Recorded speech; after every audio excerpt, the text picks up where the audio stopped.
In a couple of recent videos, we explored an excellent essay by Kim Goldberg on how the left was duped into not just accepting the experimental inoculations, not just accepting government mandates, but also becoming proud and staunch supporters and endorsers for big pharma, big corporations, and big government.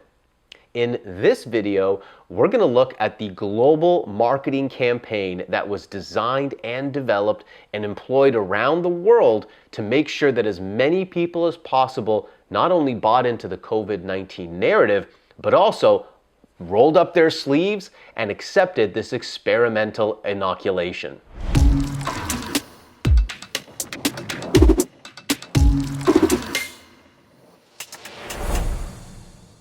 All right, welcome back. It's Norbert Orlowitz here with a Renegade Conversation. If you haven't yet, please help us grow this channel. Subscribe, like, share, and comment if you enjoy these videos.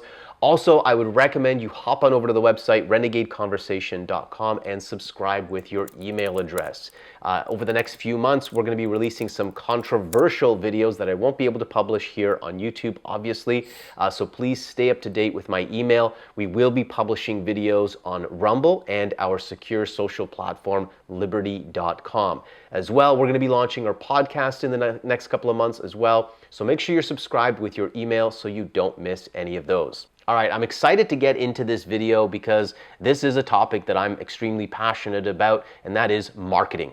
Now, I think if you ask the majority of people about the information that they receive from their trusted news sources, from their government and politicians, and from health authorities and experts, they would assume that the information that they are receiving from those sources is unbiased, frank, honest, and frankly, information to simply inform and educate the viewer themselves. I think most people understand that corporations create commercials and advertisements and employ marketing campaigns to sell them on their latest and greatest products and services.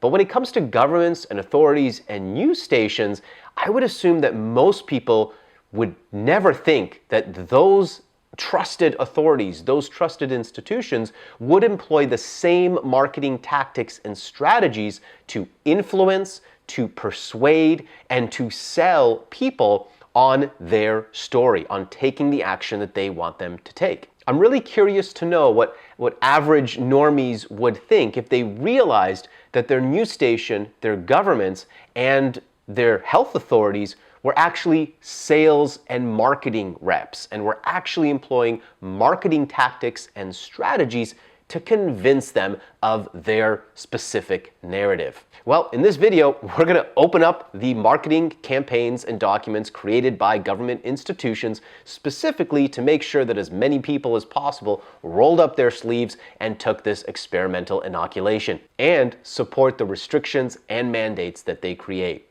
Now, I've been a professional marketer for the last 14 years. This is a topic that I have a ton of experience in and I'm very passionate about as well. I want to start off by talking about a few marketing fundamental principles, just so you kind of get the basics, a little bit of marketing 101. Now, I want to start off here by sharing with you 6 fundamental principles to influence and persuasion. Now, I'm taking these principles from a very famous marketing book by Robert B. Cialdini. It's called Influence, the Psychology of Persuasion. Now, in this book, he outlines 6 specific factors that create influence and persuasion and are heavily used in all marketing campaigns. And once I share these with you, you'll be noticing them in marketing campaigns and you'll be noticing them all the time. Now, the reason I want to share these with you is because as we start to dig into some of these marketing documents and marketing plans, you'll see how all of these start to come out and come together.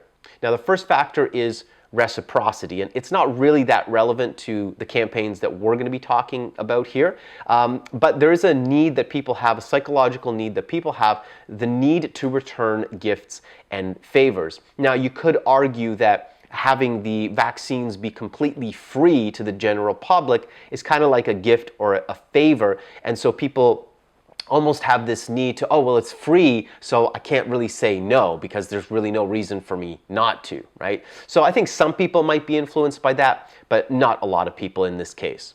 Now, the next one is consistency. This one's really interesting. People feel pressure to conform to their past commitments and behaviors. Now, this is where the concept of micro commitments come in. This is a large topic and it can go in many different directions, but you'll see how micro commitments have been used through this entire narrative to get people to commit to small things before they commit to larger things. So psychologically, it's really easy. It's no real big commitment to put on a face mask, right? That's kind of the first thing. It's not really a big deal to do 6 feet of social distancing. So you get people to take these little micro commitments, and then when you start talking about locking down businesses, staying home, some of these things that take a little bit more sacrifice, and then finally taking the actual inoculation, they've already made some of these yeses. They've already made some of these micro commitments.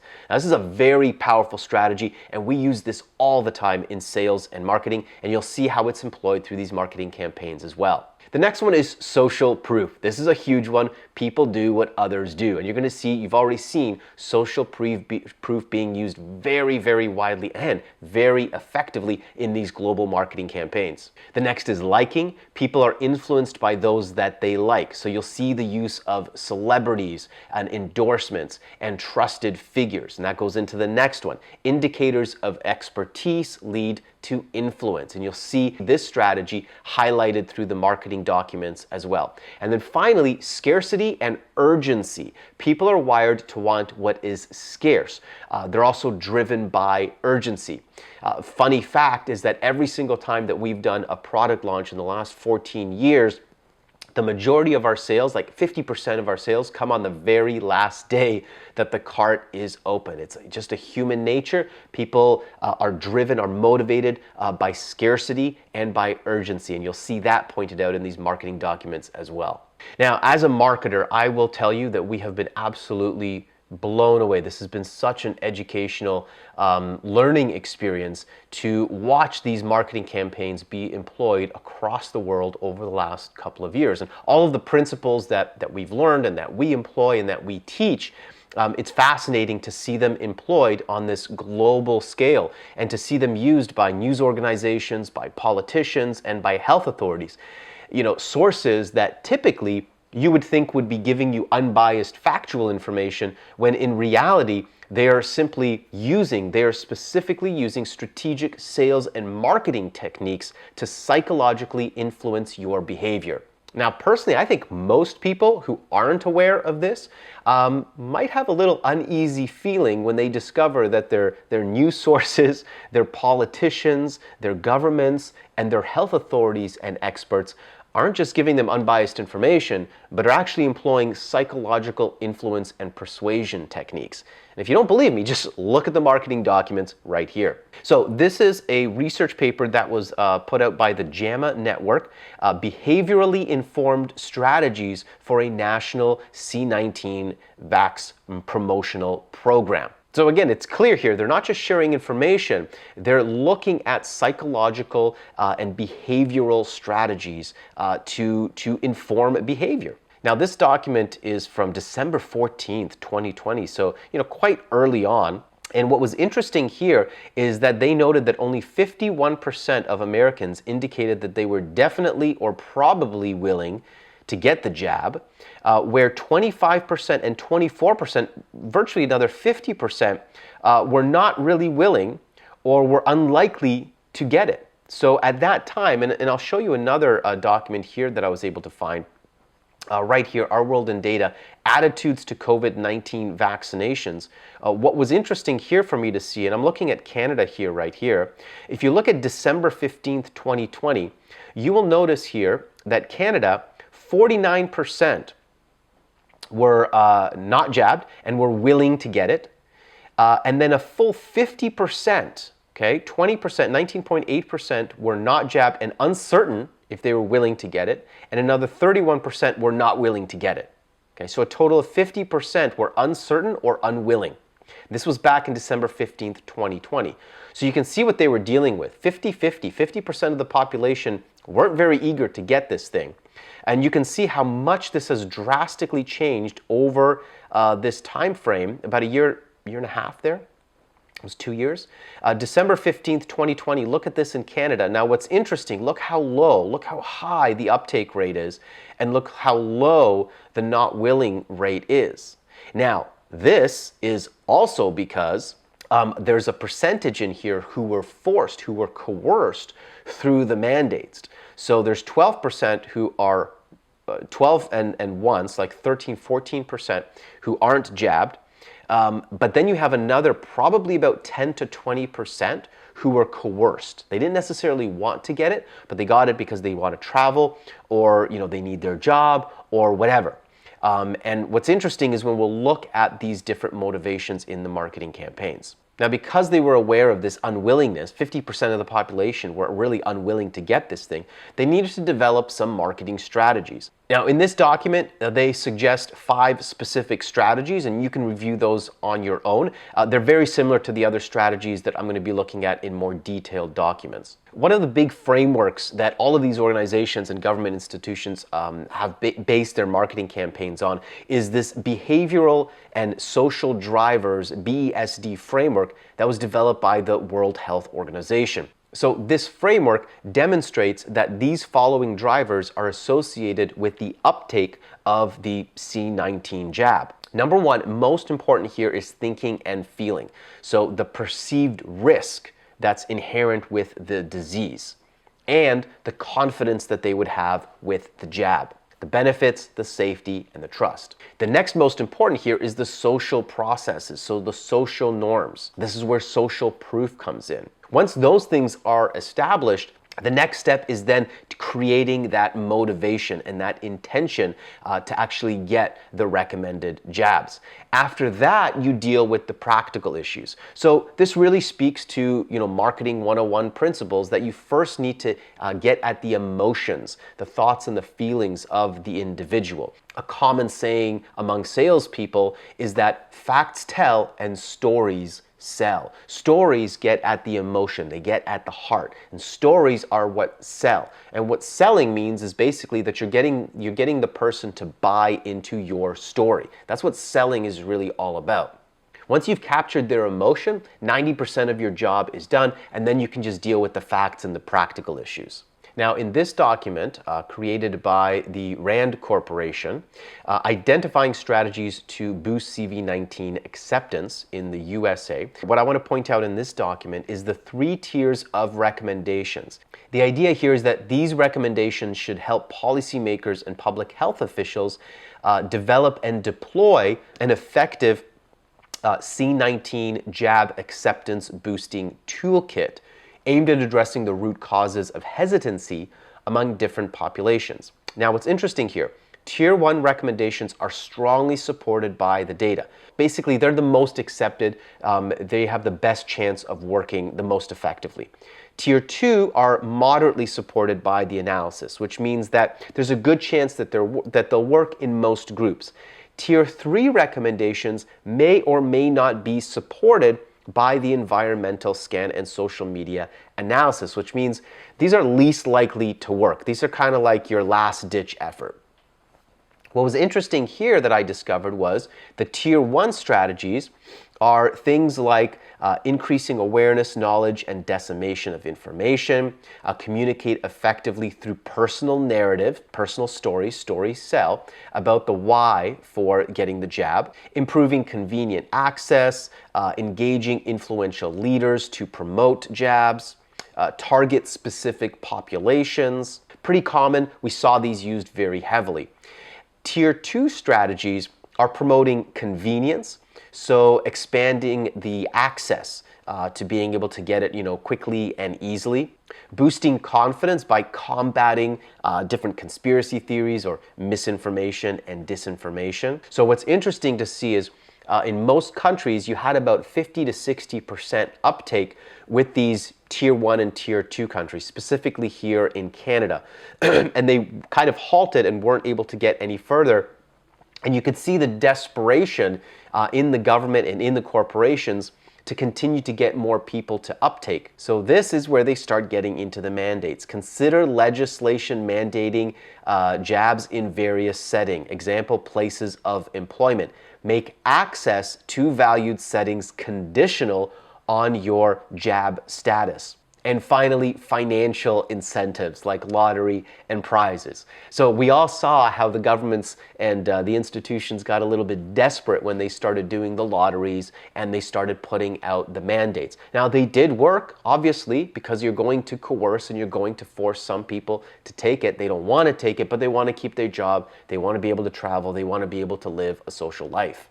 This was another interesting document here, Effective Communication Strategies by the Ontario Hospital Association.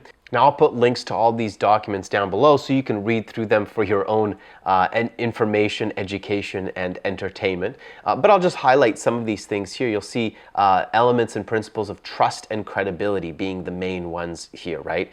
Be consistent and use simple messaging, all right? And we see all the different, simple slogans that were created. Empathy is a big one here. And then values and emotions. So this is where that left-wing sensibility of collectivism, focus on messages of solidarity, kindness, and love. This is exactly what Kim Goldberg was talking about in her essay on how the left was duped. Appeal to the collective good and link behaviors to people's identities. So it was clear exactly what kind of strategies they needed to employ here. Now, I also found the Washington State Department of Health, their social marketing recommendations, and you're going to see a lot of similarities in a lot of these documents because, again, they're basing it on frameworks created by the World Health Organization and other global think tanks. So here on page 18, you can see how their focus is on shifting behavior. This is what they call their behavior change continuum. And you can see how it starts. If you start at the top right-hand corner with awareness, that's where your audience becomes aware of the product, which in this case is the jab. Then they move through understanding, through relevance. That's where they develop personal connection and the motivation starts to come in, okay? To the differentiation, that's when they actually take the product. Then satisfaction, so this is like a product life cycle here. The audience is satisfied with the experience. Well, some were, not all were. And then finally, loyalty, the audience becomes loyal advocates and influencers. And you can see that's where those campaigns where, I got the jab and their buttons and the social media profiles, that's where that social proof comes in. Very important part of marketing and changing and shifting behaviors. Now, on page 19, what's interesting here to point out is the barriers and benefits, but also the motivators to getting the jab. The barriers, number one, are cost, which they were able to easily not have to deal with that by giving it for free. Potential side effects and harms and overall effectiveness were the biggest barriers to uptake. The desired benefits was wanting to protect others. So you'll notice how that came out in the messaging. That was one of the biggest messages that you would hear is protect yourself, protect others, okay? And of course, wanting the pandemic to end. So you can see how much all of the conversations in the media, by the government officials, by all authorities, was all about protecting others and let's end this pandemic. Now, the top motivators included knowing that the vaccine is safe and effective. And there's that slogan that's been used by everybody, all your politicians, all of your news anchors, all of your health experts. How many times have they repeated that? And this comes up again. Safety and effectiveness were the top two barriers and benefits and motivators for getting people to take it, okay? So that's why they jumped on the safe and effective slogan, because they knew that it was the biggest motivator for getting people to take this thing. So all of these different marketing slogans that were created, we're all in this together. My mask protects you, your mask protects me, and it's safe and effective, were all a result of this research, this marketing research and these marketing campaigns that were developed. I bet millions of dollars were spent to make sure that they had the best message to market fit. Now, this document is incredibly comprehensive. We scroll down to page 59 here, and they go right in. They've got a detailed marketing plan. Again, this is the Washington government here. They've got a detailed creative and promotional strategy, outreach toolkits. You can just see the details here, the advertising strategy, paid social, digital, display, broadcast TV and radio, direct mail, website. It just goes on, including organic social media as well. On page 68, they talk about influencer outreach, and they even have specific influencers that they were going to target here. You can see Kevin, a surgeon in training. That's his Instagram profile with 15,000 followers. Daniel here, who's a dermatologist on Instagram with 27. Stefan Torres, he's an emergency RN on Instagram with 73,000 followers. So you can see specific organizations, notable people, and digital influence they were specifically targeting to get on board onto this marketing campaign. And this is just one state here at Washington. I gotta tell you, over the last 2 years, it's been absolutely fascinating to watch this marketing campaign in action and seeing how easily it is to get people to buy into your story. They knew exactly the motivators that they had to hit. They knew exactly the hesitancies that most people would have, and they employed every single powerful marketing tactic that every billion-dollar corporation uses to get you to believe that this is the best thing that you can do, not just for yourself, but for your entire community as well. Now, how safe and effective have these inoculations actually been? Well, not as safe and effective as they'd like you to believe. And in a future video, which I won't be able to publish here on YouTube, we'll be looking at the data and the science, the specific statistics that shows that really the marketing campaign was extremely effective, but the product they were selling didn't really do what it was supposed to do. Now, if you don't want to miss those videos, be sure to subscribe with your email address at renegadeconversation.com.